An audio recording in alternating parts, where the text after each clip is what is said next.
Здравейте! Добре дошли в курса Годишно приключване, модул 1 в дисциплината Основни икономически знания и умения. Аз съм Ралица Колева, преподавател в училище за бизнес компетенции. Целите на курса са да ви въведе в терминологията, използвана в финансовите документи. Така ще разберете принципите и структурата на финансовите отчети и ще може да ги интерпретирате и анализирате. Това от своя страна ще ви помогне да вземете информирани управленски решения. Информацията в финансовите отчети отговаря на въпросите: дали основната дейност носи печалба или загуба на фирмата, с какво имущество разполага, как се финансира дейността и какви задължения има фирмата, колко са несъбраните приходи от продажби, кои разходи са най-високи, разполага ли с пари за незабавно разплащане с доставчици. Финансовите отчети се изготвят в съответствие с българското законодателство и международните счетоводни стандарти. Спазват се стриктни правила, за да не се подвеждат потребителите на финансова информация. А кои са потребителите на финансова информация? Те са вътрешни и външни. Например, ръководителите се интересуват от печалбата, от възможностите за развитие, управление на паричните потоци и други. Собствениците искат да знаят дали възвръщаемостта от инвестицията им е достатъчно висока. Данъчните власти се интересуват от размера на печалбата и от възможността за плащане на дължимия данък. Банките от навременното плащане на лихви и главници по отпуснати кредити, както и от възможности за учредяване на обезпечения върху собствено имущество на организацията. Всеки един бизнес, за да постига целите си, закупува стоки, суровини и материали. Следва производство или преработка и накрая продажба на крайния клиент или извършване на услуги за клиента. Понякога се осигурява и след продажбен сервис. Моделът за извършване на бизнес може да се представи като трансформация на входни ресурси в изходни резултати или модел вход-изход. Ресурсите, които влага фирмата на входа, за да извършва оперативната си дейност, са машини, технологии, пари, запаси, човешки труд. За да си набави тези ресурси, на фирмата е необходимо финансиране от собствени или заемни средства.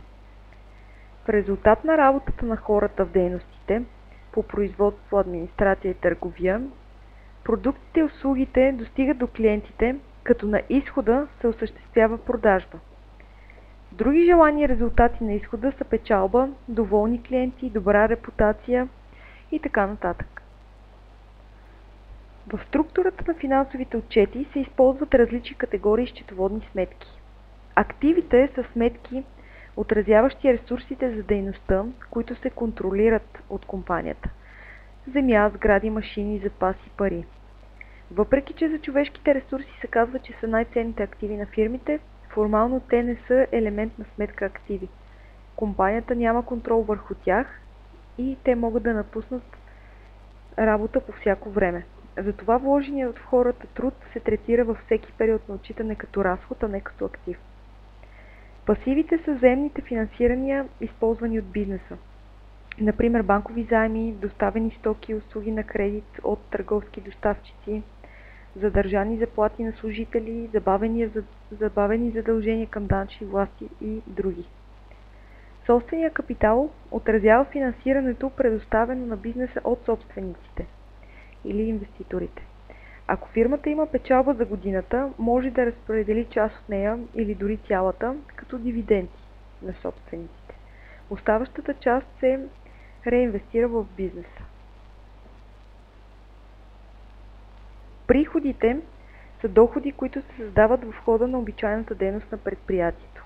Те се признават, когато първо е вероятно предприятието да има бъдещи икономически ползи от тях и второ, тези ползи да могат да се оценят надежно. Представете си, например, че една фирма организира срещи с голям клиент с цел да направи продажба. Докато текат преговорите, приход не възниква. На този етап все още няма сделка, но когато се сключи договор с клиента и се издаде фактура, тогава вече се признава приход. Разходите са вложени ресурси в ежедневна дейност за отчетен период. като например наем, отопление, осветление, заплати, осигуровки, материали и други. Бизнес транзакциите са икономически събития с монетарна стойност, които променят финансовото състояние на бизнеса. Например, всяка покупка, продажба, финансиране. Всяко такова събитие има двустранно изражение. Оказва ефект в поне две сметки – дебит и кредит. Например, собственикът инвестира пари в бизнеса. Тогава се увеличават паричните наличности, т.е. активите, както се увеличава и собствения капитал. Или пък закупени и платени в брой машини. Тогава се увеличават машините, които също са активи, но се намаляват паричните наличности, тъй като е платено в брой. Тоест, в този случай имаме трансформация от един актив в друг, от пари в машини. Ако машините са закупени на кредит, тогава вместо намаляване на парите ще се увеличат задълженията, т.е. пасивите. Всяка година фирмите изготвят годишен финансов отчет за дейността си, който включва отчет за финансовото състояние или още известен като счетоводен баланс. Той е моментна снимка за състоянието на бизнеса, защото показва към конкретна дата с какви активи разполага фирмата и с какъв капитал са финансирани те. Отчетът за всеобхватния доход или популярен като отчет за приходи и разходи показва дали дейността носи печалба. Отчета за паричните потоци показва дали дейността генерира пари, илюстрира кой плаща и в какво се влагат парите. Фирмите имат задължение да съставят още и отчет за промените в собствения капитал, който не е обект на изучаване в нашия курс. Отчета за финансовото състояние в двустранната му форма се състои от активи и собствен капитал и пасиви.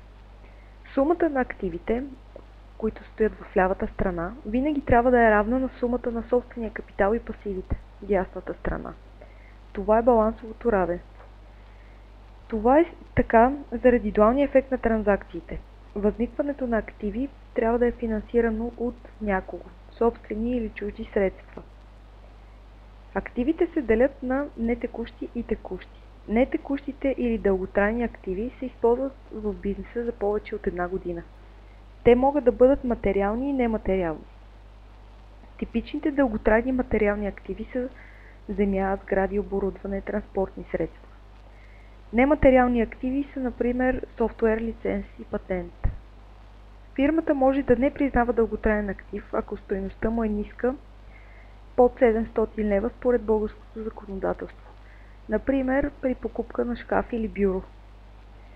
Краткотрайните или текущи активи се използват в рамките на една година от датата на изготвяне на баланс. Това са, например, запаси, вземани от клиенти пари. Дясната страна на баланса се състои от собствен и зает капитал. Собственият капитал от своя страна се състои от начален или регистриран капитал, различни видове резерви и неразпределен печалба от минали години. Всяка година в собствения капитал се добавя печалбата, която не е разпределена като дивиденти на собствениците. Ако през годината има загуба, то тя намалява собствения капитал. Частта на земния капитал, също както при активите, се дели на дългосрочни или нетекущи задължения, които са дължими за период от над една година. Това са, например, банковите кредити. И краткосрочни или текущи задължения, които се дължат в рамките на една година. Това са задължения към доставчици, служители, данъчни служби, овърдрафти и много други. В отчета за финансовото състояние забавеното плащане се отразява от страна на активите в сметка вземания, а в страната на финансирането в сметка търговски кредитори. Вземанията са суми, които клиентите ни дължат, защото са купили наши стоки или услуги на кредит и все още не са ни се издължили. Търговските кредитори пък са суми, които ние дължим на доставчиците си, защото сме купили стоки или материали на кредит и все още не сме им се издължили. Двете сметки отразяват задължения между клиенти и доставчици при кредитни продажби. В страната на задълженията може да се създаде една особена сметка провизия. Това е задължение, за което не е сигурно кога ще възникне или размера му. Но фирмите създават подобна сметка, за да се подготвят за съществуващ риск. Например, за резерв по гаранционни услуги при продажба. Част от получената от продажбата сума се заделя за срока на гаранция в очакване на възможни разходи за сервиз. Фирмата определя размера на провизията на базата на миналия си опит.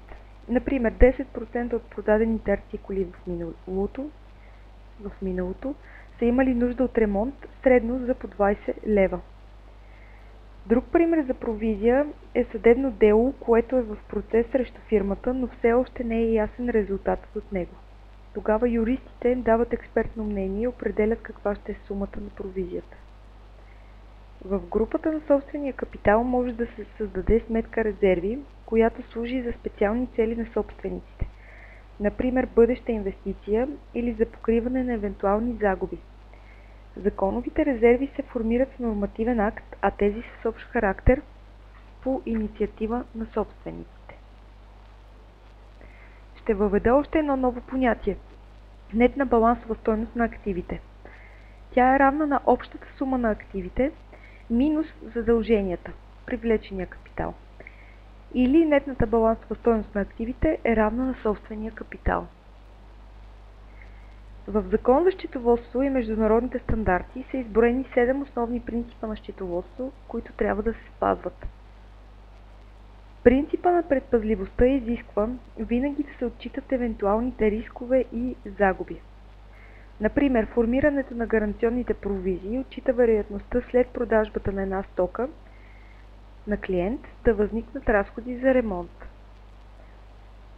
Принципът предимство на съдържанието пред формата изисква събитията да се отразяват според икономическото им съдържание, а не формално според правната им форма. Принципът на действащото предприятие гласи, че в обозримо бъдеще фирмата няма нито намерение, нито необходимост да ликвидира или значително да намали обема на своята дейност. Отделните отчетни периоди са независими един от друг. Началният баланс за един период е равен на крайния баланс за предходния период. Счетоводните отчети обикновено се изготвят за период от една година. Принципът на съпоставимост на счетоводната информация изисква последователно прилагане на едни и същи методи през различните отчетни периоди. Принципът за текущо начисляване изисква приходите и разходите да се начисляват към момента на тяхното възникване, независимо от момента на получаването на пари или плащането. Например, продажба на стока на клиент на кредит ще се отрази веднага като приходи от продажби, независимо, че плащането още не е извършено. И накрая съпоставимост между приходите и разходите. Разходите се отразяват за периода, през който предприятието черпи изгода от тях, а приходите се отразяват за периода, през който са отчетени разходите за тяхното получаване.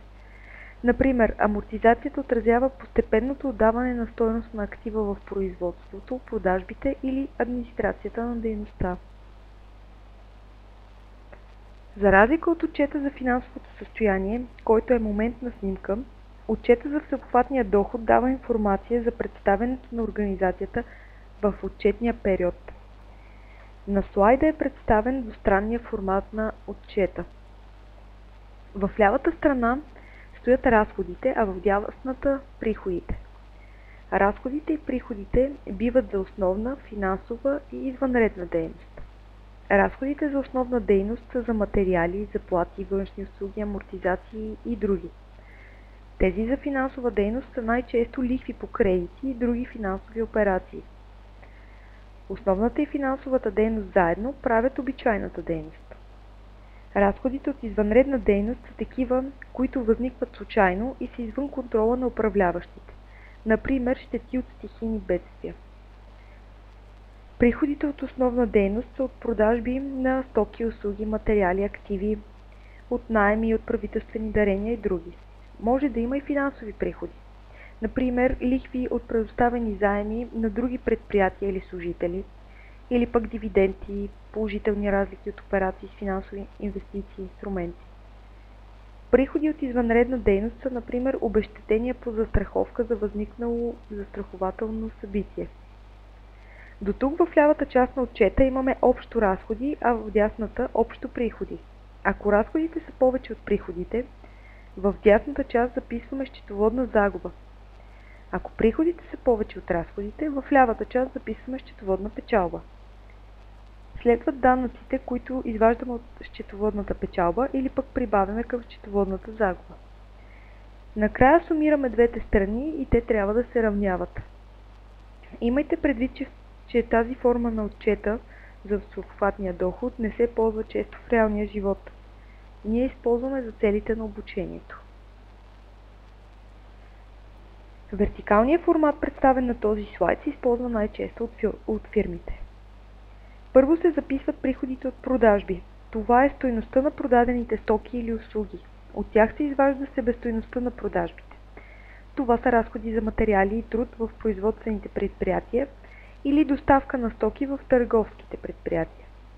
От брутната печалба се вадят оперативните разходи, търговски и административни, и се достига до оперативната печалба. След това се прибавят финансовите приходи и се вадят финансовите разходи. До тук имаме печалба от обичайна дейност. Като отчетем извънредните приходи и разходи, се получава счетоводна печалба. Накрая се вадят данъчните задължения и получаваме нетна печалба от дейността. Нека разгледаме какъв ефект ще имат върху финансовите отчети някои видове разходи. Производствените разходи за материали, труд, амортизация на оборудване и други формират себестойността на завършеното производство. Частта от него, която бъде продадена на клиенти, ще се отчете като разход, себестойност в отчета за всеобхватния доход. Непродадената част ще остане в счетоводния баланс като запаси на готова продукция. Търговските и административни разходи на 100% се записват в отчета за всеобхватния доход като разходи по управление и продажби. Вече видяхте, че активите, които се използват за повече от една година в бизнеса и са над определена стойност, се записват като дълготрайни активи в отчета за финансовото състояние. Дълготрайните активи имат роля в производството на продукцията. Например, производствена машина, сграда, която служи за склад, или бусове за превозване на стоките до склада. Начина, по който това участие в производството се взема в предвид, е чрез амортизацията, която се записва в отчета за всеобхватния доход като разход. Чрез амортизацията стойността на актива се разпределя върху целия му полезен живот. Факторите, които се вземат в предвид при изчисляването на годишната амортизация, са разхода за придобиване на актива, остатъчната му стойност и полезния живот. Има различни методи за изчисляване на амортизация. Всяка фирма сама определя кой метод да използва, като се води от това как самия актив отдава стойността си в работата. Най-лесният начин за изчисляване на амортизация и най-широко използваният е линейният метод. При него се предполага, че активите ще се използват равномерно в дейността. В показания пример имаме актив с цена на придобиване 13 000 лева, остатъчна стойност 1000 лева и 5 години полезен живот. Стойността на годишната амортизация е равна на амортизируемата стойност делено на годините полезен живот. Амортизируемата стойност представлява стойността, която ще се амортизира с годините, т.е. цената на придобиване минус остатъчната стойност. Остатъчната стойност фирмата може да си я възстанови, например като рециклира актива или го продаде на вторичния пазар. Така в нашия случай амортизируемата стойност е равна 13 000 минус 1000 или 12 000 лева. А годишната амортизация е 12 000 делено на 5 или 2400 лева. И това ще е разходът, който всяка година в продължение на 5 години ще се включва в отчета за всеобхватния доход. И накрая ще разгледаме отчета за паричните потоци. Както отчета за всеобхватния доход, и той също се отнася за отчетен период. При него разграничаваме парични потоци от основна, инвестиционна и финансова дейност. Така по-добре може да се анализират резултатите. Може да се проследи доколко основната дейност носи пари, дали клиентите си плащат за закупените стоки или купуват на кредит. Защото в отчета за всеобхватния доход се записват всички приходи, но потребителите на финансова информация се интересуват и от това дали бизнеса носи пари. Паричните потоци от инвестиционна дейност дават насоки за бъдещото развитие на компанията. Ако са отрицателни, това означава, че са закупени инвестиционни активи, например машини, сгради, дъщерни дружества. Докато ако са положителни, това означава, че такива активи са били продадени през годината. Паричните потоци от финансова дейност показват начина на финансиране на бизнеса, привлечен и собствен капитал. Като се сумират паричните потоци от основна инвестиционна и финансова дейност, се получава изменението на паричните средства през периода. Към него, ако добавим паричните средства в началото на периода, се получават паричните средства в края на периода, което се записва в отчета за финансовото състояние. Това слага край на въведението в курса годишно приключване.